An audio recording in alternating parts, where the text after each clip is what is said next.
Hello，大家好。最近我看到一些新闻在传，国内已经停止办理护照了。其实3月份的时候就到处在传停止办理护照，但是也有很多出来辟谣的，很多城市都可以办理，但要求都不一样。例如可以直接办，或者是你有特殊情况可以预约申请的。我现在在澳洲的破实情况就是因为疫情，大使馆或者是领事馆暂时停止办理。但是如果说你有特殊情况的，你可以单独申请。所以说这一次我也去国家的移民局的网站看了一下是否属实，的确是真的。消息虽然不长，它是在11月3号发布在国家移民网站的。我们先来看一下这个大概的内容，最后再来分析一下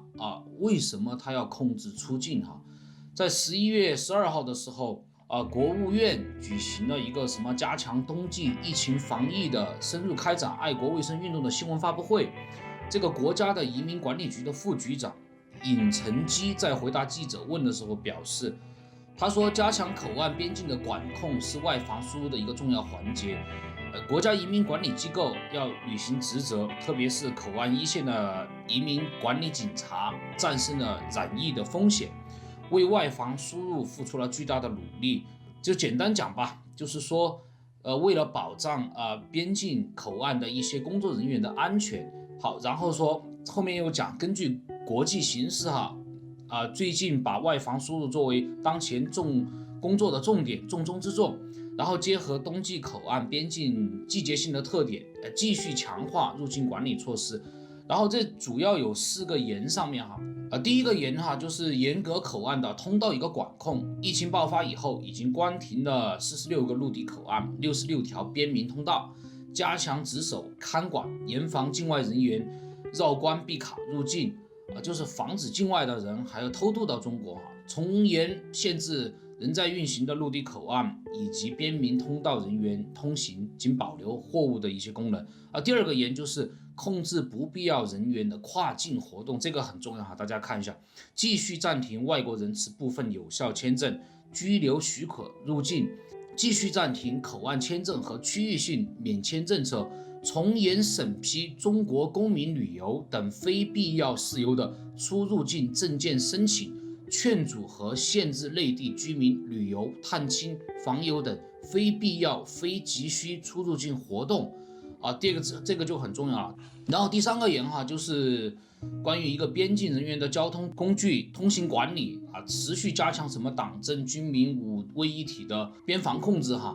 这个的话就不是我们今天的重点，就是加强边防的一些检查点然后检查力度防止那个疫情带入然后第4个重点就是打击什么非法出入境违法犯罪活动，什么赌博电信诈骗什么的。外国人非法务工，现在中国老百姓好多自己都没有工作了，外国人还要非法入境工作，这个我就有点搞不懂了。还有外国人邻近国家偷渡来华的这个要管控。然后包括北京、上海、广州、深圳等1线城市在内的多个大城市已经暂停了阴私护照管理，但是它都大概差不多，但是也有一些情况。而北京的话就是说你要去提前预约申请，那上海的话就是说又要审核，然后广州的话就是说你要去窗口问工作人员是不是可以申请，然后深圳、成都全部暂缓我所在的重庆就是建议暂缓，但是也要按需申请简单来说就是说每个城市感觉一样又感觉不一样其实和以前一样，换汤不换药，每个城市好像都一样，但是又感觉有点不一样。那我们就来重点分析一下为什么要控制出境。表面上看是因为疫情，领导说了为了更好的防控，但仔细一看又觉得不对劲第一个，你控制入境可以的，那我想问一下，你为什么要控制出境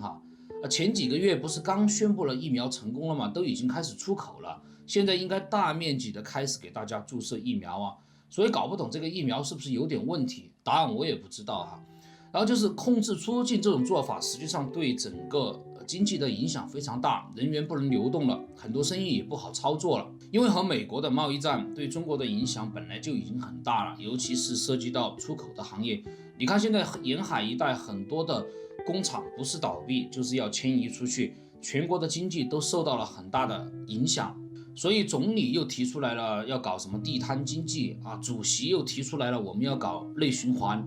啊，经济出了问题，国家的外汇储备那是不是肯定也会有问题？你出国旅游不得用国家的外汇啊？所以最近不是就已经让国家的一些公职人员、党政军、国营企业、事业单位，甚至包括了学校和医院的人员都得上交护照了，这就跟新的政策联系到一起。暂停办理护照，这个时候肯定又有人会跳出来说了，这个政策不是不让办理，只是麻烦一点，你有紧急的事儿可以申请就可以了。还有的人说我在医院或者学校工作，但是我们没有上缴护照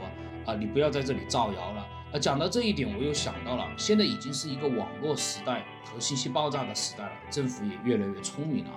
哪儿还像以前一样什么都要给你弄一个红头文件，一层一层的下发和传达，估计还没有到基层，都已经在网上给曝光了。所以现在很多政策都是口头传达，你只要领会上面的意思。所以说这些政策每个城市看起来都一样，但又感觉有那么一点不一样。最后一点我想讲的就是政府这些模糊的政策其实是非常厉害的。如果一刀切的宣布不让你出国了，那么老百姓还不得造反呢？又没有完全的把路给你堵死，你自己去申请试试就知道了。在中国嘛，有关系的我相信还是可以申请的，没有关系的你就老老实实建设祖国吧，出去还得花钱。最后就是生活在我们海外的一些拿 PR 或者绿卡永久居留权的华人肯定会有一点担心，我要是回国了还能出来吗？这个嘛，我觉得应该还是没有问题的，至少现在还没有听到这方面的案例。未来的事儿也不好去预测，我们就静观其变吧。好，这个就是临时发生的事儿，很简短希望大家给我点赞分享如果有什么问题，欢迎大家给我留言探讨，分享转发视频。好，我们就这样，拜拜，下次再见。